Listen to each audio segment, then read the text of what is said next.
Fenomena pendeta glamor, gimana ya saya menjelaskan soal ini. Tapi ini kembali pendapat saya secara pribadi, dan setiap orang itu punya pemikiran dan sudut pandang itu beda-beda. Jadi saya juga tidak akan memaksakan pendapat saya ini kepada orang yang mungkin berseberangan dengan apa yang hendak saya sampaikan berkenaan dengan fenomena pendeta glamor ini. Jadi menurut saya seperti ini, bahwa setiap jemaat itu sudah menanggung beban hidupnya masing-masing. Jadi apakah mereka masih harus menanggung beban pemimpin rohani mereka? Ini menjadi kegelisahan Rasul Paulus yang dia pernah tuangkan melalui suratnya kepada jemaat di Korintus, bahwa Paulus mengambil sikap tegas bahwa dalam pelayanannya ia tidak mau menjadi beban bagi jemaat. Dalam ayat itu dikatakan seperti ini, bahwa ketika aku dalam kekurangan, aku tidak menyusahkan seorang pun. Dalam segala hal aku menjaga diriku supaya jangan menjadi beban bagi kamu, dan aku akan tetap berbuat demikian. Itu sebabnya Paulus memilih untuk bekerja sebagai pembuat tenda, supaya dia bisa mencukupi kebutuhannya sehari-hari sambil tetap ia bisa melayani jemaat.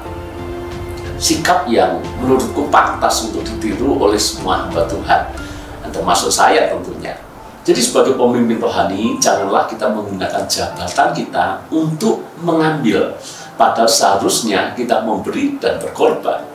Bukan berarti sebagai pemimpin rohani kita tidak boleh mengambil apa yang memang menjadi hak kita di dalam pelayanan. Sebab Rasul Paulus sendiri juga pernah mengatakan bahwa mereka yang melayani di tempat kudus berhak mendapatkan penghidupannya dari tempat kudus itu. Jadi sah-sah saja kita mengambil upah pelayanan kita, namun jangan kebablasan, sehingga hak kita akhirnya menjadi beban bagi jemaat yang kita layani.